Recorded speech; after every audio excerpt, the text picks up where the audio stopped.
Assalamualaikum warahmatullahi wabarakatuh.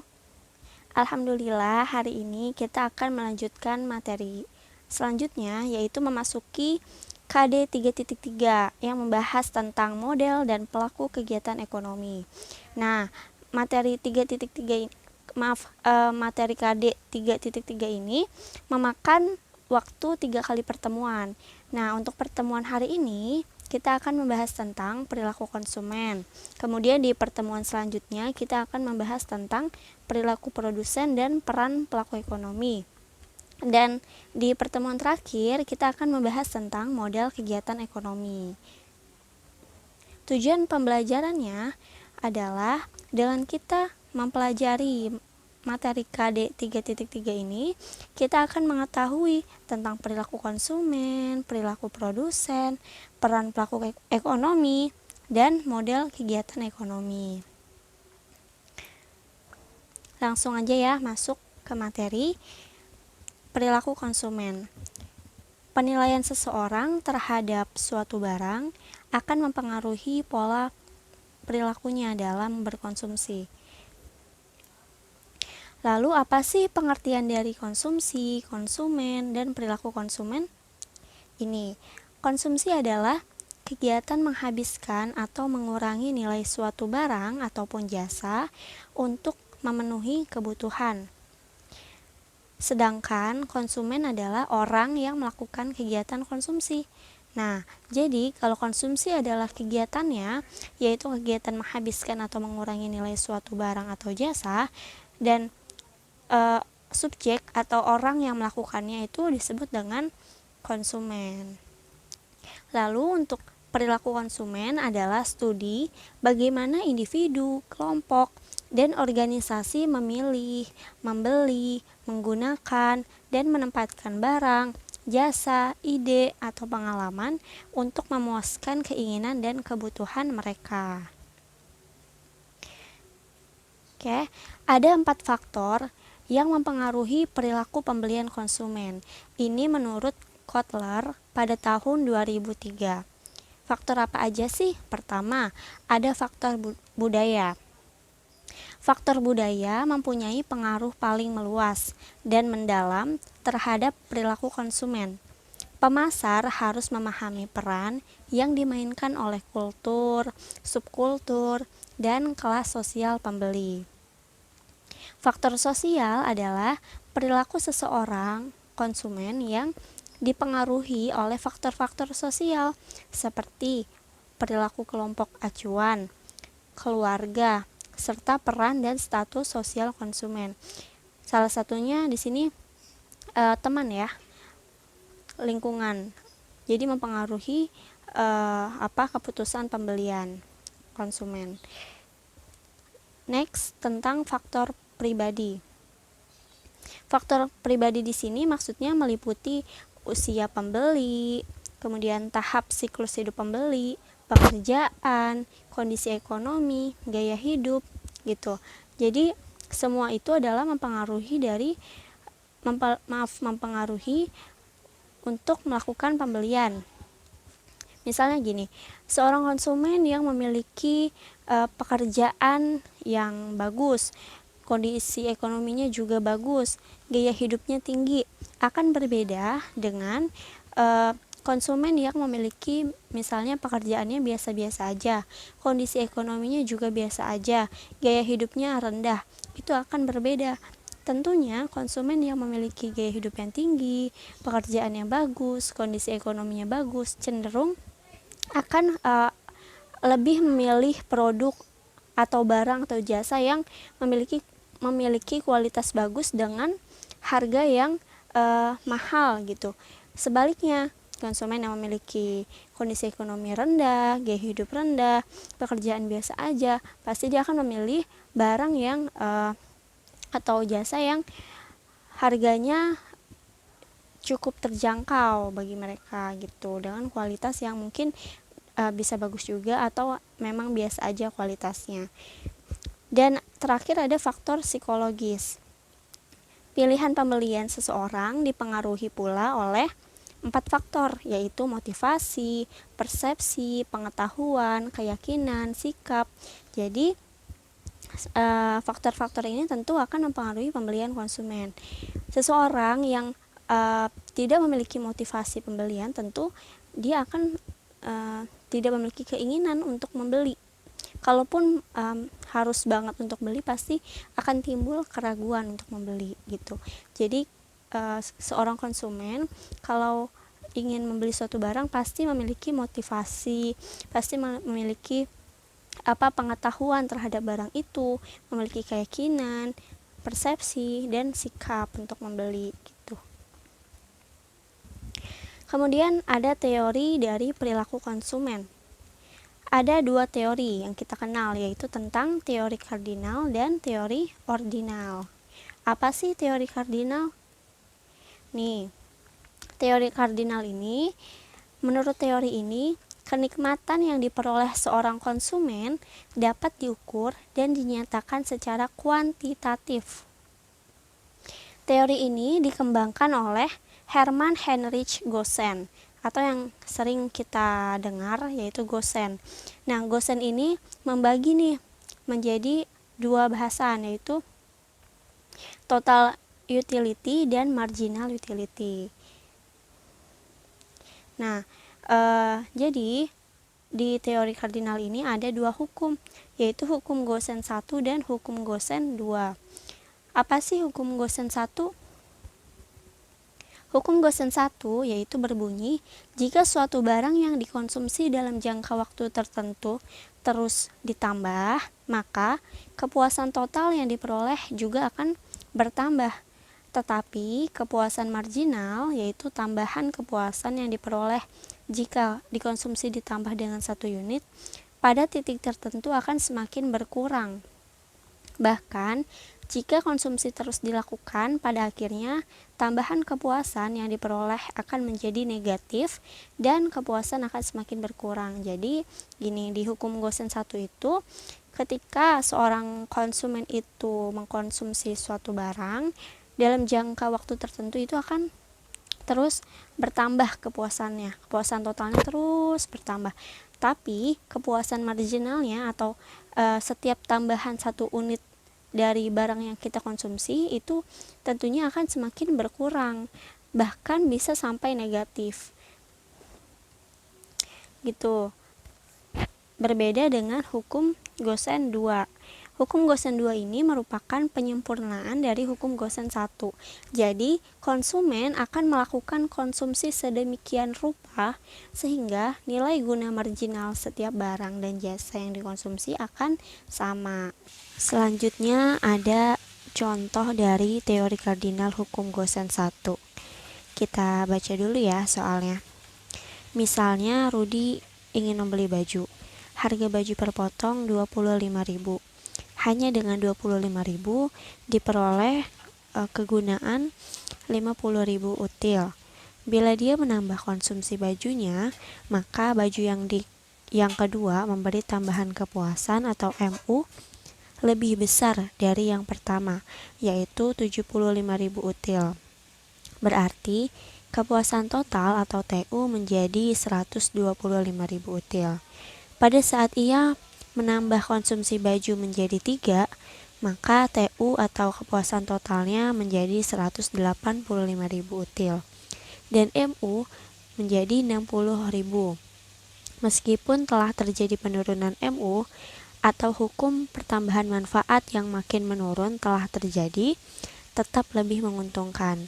Jika Rudi terus menambah konsumsi bajunya, maka setelah baju kelima penambahan konsumsi tidak menambah TU, bahkan dapat menurunkan TU karena MU-nya sudah bernilai negatif atau kurang dari 0. Ingat ya, di sini ada hukumnya, yaitu marginal utility atau tambahan kepuasan itu sama dengan harga atau price. Kita langsung masuk ke tabel aja. Di sini ada harga baju per potong yaitu 25.000 ya, tadi udah dijelaskan di atas. Kemudian ada jumlah baju yang dikonsumsi Rudi, ada 8 pieces. Dan uang yang harus dikeluarkan, kemudian kepuasan total dan tambahan kepuasan. kepuasan total di sini adalah kepuasan yang dinikmati oleh konsumen dalam mengkonsumsi sejumlah barang atau jasa tertentu secara keseluruhan. Nah, tambahan kepuasan ini adalah kepuasan yang dinikmati oleh konsumen ketika dia menambah satu produk atau satu unit dari produk yang dia konsumsi setiap satu unitnya. Kita langsung bahas. Pertama, Rudi membeli baju, baru satu baju yang ia beli dengan harganya kan 25.000. Jadi uang yang dia keluarkan juga 25.000. Kemudian kepuasan yang ia dapatkan ketika membeli baju itu adalah 50.000. Begitupun dengan tambahan kepuasannya. Nah, ketika itu dia membeli lagi nih pembelian kedua. Jadi total yang ia keluarkan adalah 50.000, yaitu 25.000 dikali 2. Nah, terus ketika dia mengkonsumsi bajunya udah yang kedua nih, dia mendapat tambahan kepuasan sebesar 75.000. Kenapa? Karena biasanya ketika seorang konsumen mengkonsumsi barang lebih dari satu kali itu berarti tambahannya itu lebih besar dari yang pertama. Jadi pembelian kedua ini biasanya tambahan kepuasannya lebih besar dari yang pertama. Nah, jadi kepuasan totalnya menjadi 125.000 dari 50.000 ditambah 75.000. Lanjut, dia beli lagi. Menjadi jumlahnya 3 pieces baju dan uang yang dia keluarkan yaitu 75.000 dari 25.000 dikali 3. Maka kepuasan yang ia dapatkan yaitu sebesar 185.000 dari mana? Dari tambahan kepuasan pembelian pertama 50.000 ditambah pembelian kedua 75.000 dan pembelian ketiga 60.000. Jadi total kepuasan untuk pembelian ketiga ini menjadi 185.000. Begitu juga dengan pembelian keempat. Pembelian keempat uang yang dia keluarkan sebanyak 100.000, kemudian dia mendapatkan tambahan kepuasan pembelian keempat ini 40.000 util dan kepuasan totalnya menjadi 225.000, yaitu sama tadi dari pembelian pertama dijumlahkan sampai ke pembelian keempat maka menjadi 225.000.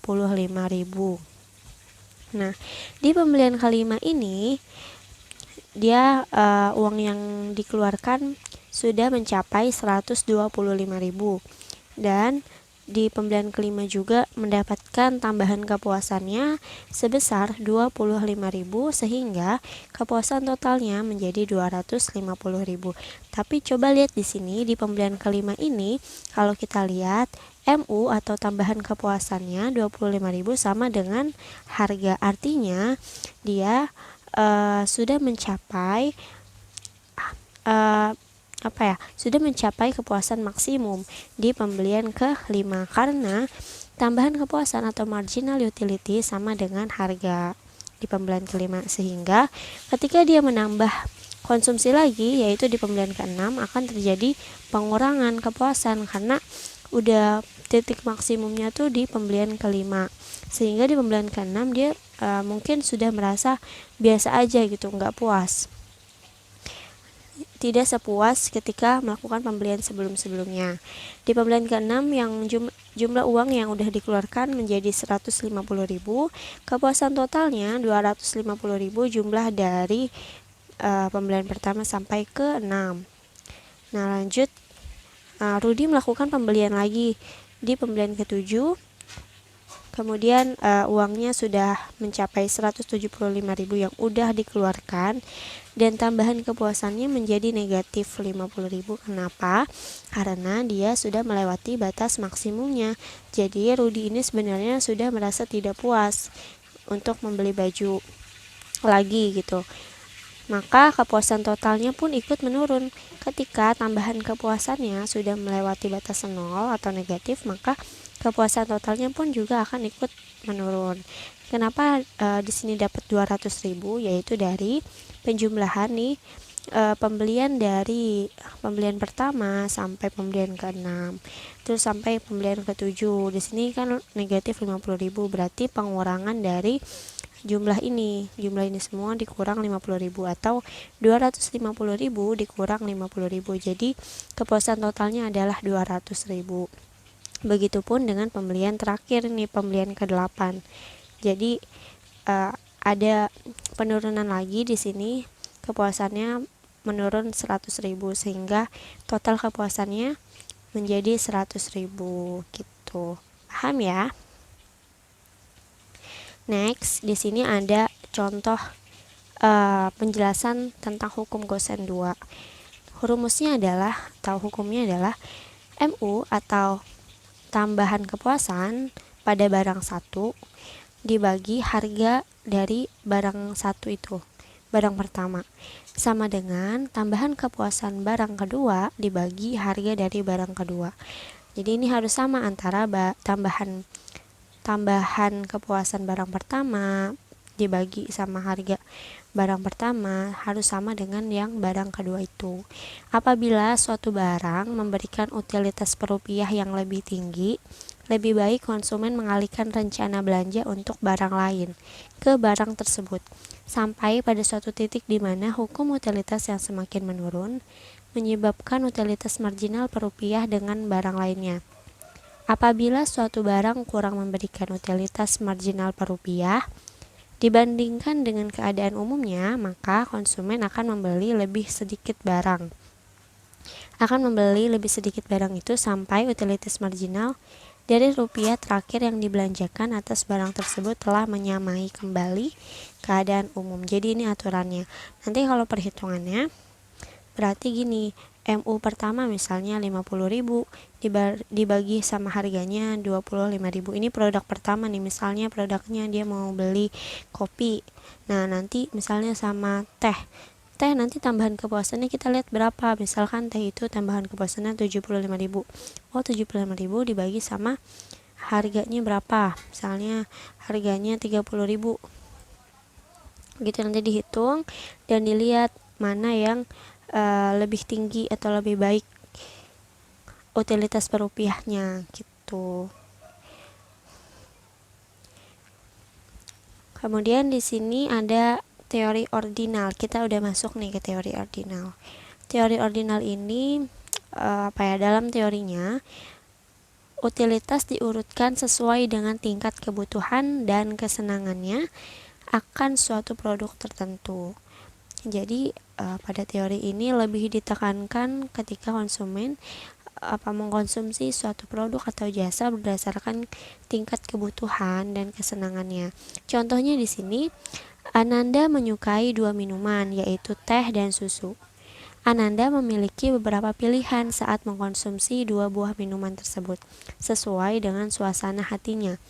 Jadi di sini Ananda berdasarkan tingkat kepuasannya, Ananda mau konsumsi teh dan susu.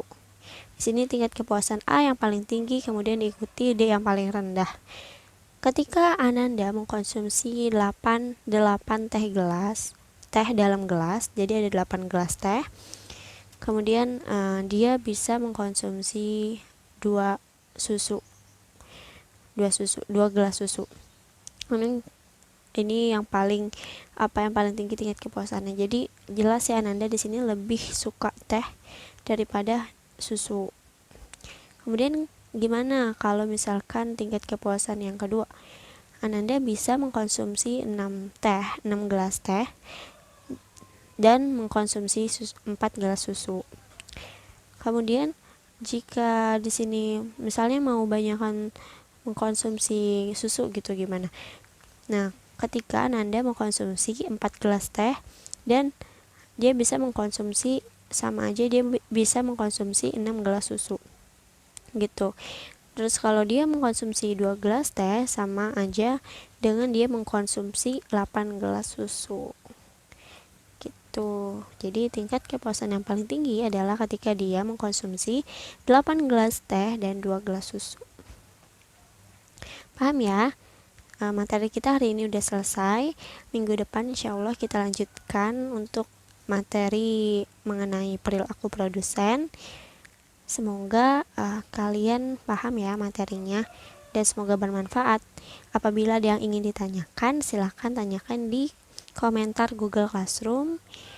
Sekian dari saya. Wassalamualaikum warahmatullahi wabarakatuh.